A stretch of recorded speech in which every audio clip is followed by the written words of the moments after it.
کسی شخص پر جنات کے اثرات ہیں، کوئی عام بندہ اس پر دم وغیرہ کر سکتا ہے؟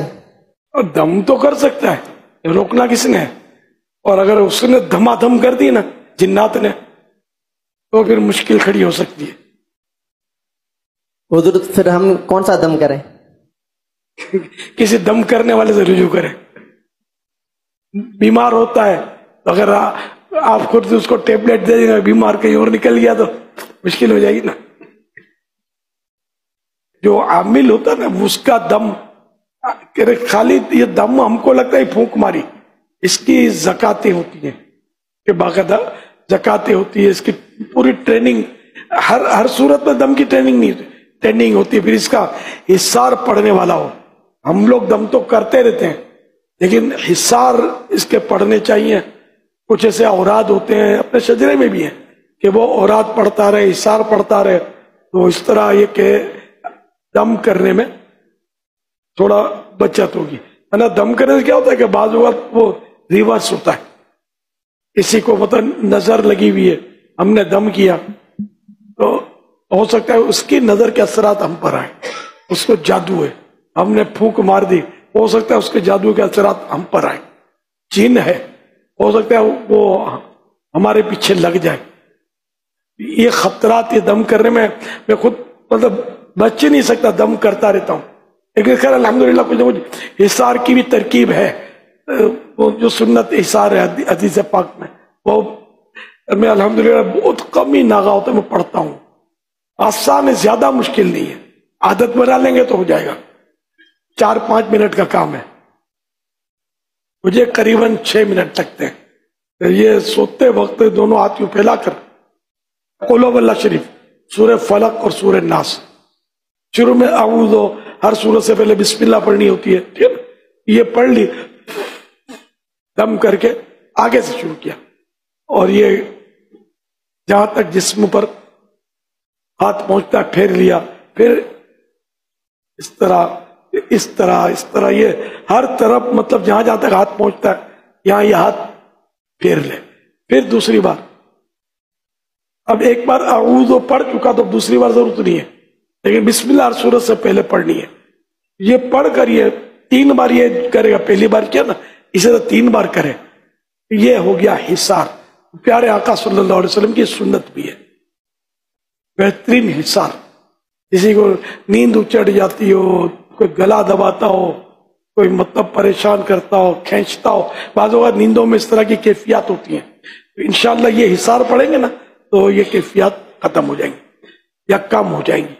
پھر پڑھتے رہے، ہمت نہ آ رہے، چاہے برسوں گزر جائے، پڑھتے نہیں، ڈیلی اپنا مطلب سب، یہ اپنے شجر شریف میں طریقہ لکھا ہی ہے، اس پر عمل کریں گے انشاءاللہ تو فائدہ ہوگا۔ لیکن پھر بھی میں یہ نہیں کہوں گا کہ آپ لوگوں کو دم کرتے رہے، کچھ پتہ نہیں ہے، ایک تو پڑھنے کی غلطیاں، دوسرا یہ کہ بعض وقت جنات بہت پاورفل ہوتے ہیں اور یہ خود عملیات جانتے ہوتے ہیں، یہ خود اپنے پھر عملیات یعنی ایسے پاورفل ہوتے ہیں، باقاعدہ نام لے لے کر چیلنج کرتے ہیں، فلاں کو بلا لو، فلاں کو بلا لو، میں نہیں جاؤں گا، اس طرح کرتے ہیں۔ اس لیے اس چکر میں پڑھنا نہیں چاہیے، نفس کو قابو کریں تو سمجھے جنوں کے سردار کو آپ نے قابو کر لیا۔ باقی یہ جو عاملین ہوتے ہیں، بابا جی ہوتے ہیں، یہ ان کا فیلڈ ہوتا ہے۔ نہیں، بعض اس طرح کو شوق ہوتا ہے دم کرنے کا، تو ان کو بھی ظاہر شوق ہوگا اور کرتے بھی رہتے ہوں گے، تو آج چلو یہ پتہ چل گیا کہ اس میں مسائل ہو سکتے ہیں۔ ایک قصہ یاد آ گیا مجھے، ایک بار کوئی مجھے لے گیا، نور مسجد میں امامت تھی میری، یہ کہا کہ بیمار ہے ہمارا کوئی عزیز، تو میں چلا گیا اور میں نے جا کر نارملی اس کو پھونک ماری، دم کیا، اور اس کو تو جن ان لوگوں نے مجھے بتایا ہی نہیں تھا، یا اس وقت اس کی آنکھیں لال ہو گئی، کیا اللہ دم کر دم کر دم کر، ارے باپ رے باپ، لگی کیا مصیبت ہو گئی۔ پھر گھر میں بول رہے تھے اس سے بات کرو کہ کیا لے گا تو جائے گا، اب میرے کوئی وہ اب اسے بڑھا دیا تھا، اب اس وقت خوف کا اظہار تو کرنا نہیں ہوتا ہے، اندر سے جو بھی کیفیت ہو کہ ورنہ تو یہ حاوی ہو جائے نا۔ تو میں نے کہا کہ تو کون ہے کیا ہے؟ تو اس نے بتایا کہ میں تو بنگلہ دیش میں لوگ جب سے رہتے تھے نا تب سے اس کے ساتھ ہوں، میں جاؤں گا تو نہیں، تو دم کر تو۔ اچھا جو میرے ساتھ دیکھتا وہ تو گھبرا کے سیڑھی کے اوپر کھڑا ہو گیا تھا، یہ بعد میں پتا چلا۔ تو وہ تھا پاورفل لگ رہا تھا وہ، اور لیٹا ہوا تھا۔ تو میں جیسے ہی ہاتھ ملانے گیا نا، ہاں پہلے میں نے شاید وہ دم کیا ہے پتہ نہیں، ہاتھ ملایا، میں مریض سے ہاتھ ملا جاگ رہا تھا، تو اس نے یوں کہہ دیا نہیں ملا ہوگا ہاتھ۔ تو میں چونکا، پھر شاید میں نے دم کیا، اب یہ بپھرا گیا، اب اس نے مطلب، تو میں نے کہا مجھ سے ملے گا، ملاقات کرے گا؟ تو نہیں، کیوں؟ ادھر تو میری ہے مسجد، مسجد میں اپنے ملیں گے، الگ سے ملا اپنے اوپر جا کے الگ سے ملیں گے۔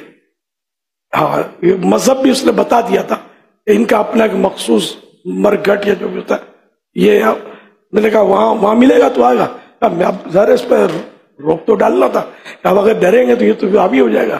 اب میں آزمائش میں آ گیا تھا، تو الحمدللہ ڈرا وہ نہ بولتا تھا نہ ہوگا نہیں، یہ بولتا یار کبھی دیکھیں گے، کبھی ملیں گے، کبھی آؤں گا، نہیں یہ ٹالم ٹول کرتا رہا۔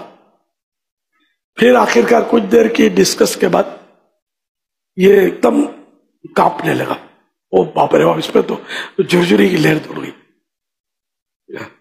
میں نے بولا ہاتھ ملائے گا، چل ہاتھ نکال، میں نے یوں کیا تو اس نے یوں کیا، یوں کرنے کے بعد ٹھنڈا ہو گیا، ٹھنڈا ہو گیا، اور پھر اوہو مولانا اچھا یو کھاؤ کھاؤ، بالکل نارمل ہو گیا، میمنی میں ہماری زبان میں بات کرنے لگا، وہ بالکل ظاہر ہو گیا کہ وہ جن تھا وہ فرار ہو چکا تھا۔ نہیں تو اس کا مطلب وہ دوبارہ نہیں آئے گا یا نہیں آیا اس کی کوئی اطلاع نہیں ہے۔ مطلب یہ میرے ساتھ ایک قصہ ہوا تھا، یہ دم پر مجھے یاد آیا کہ اس دم نے میرا دم اٹکا دیا تھا۔ میں اب کیوں بولوں میں ڈرتا نہیں ہوں، میں ڈرتا ہوں بھائی، مجھے ڈر لگ رہا تھا اور اندر سے تو بالکل حالت خراب تھی میری،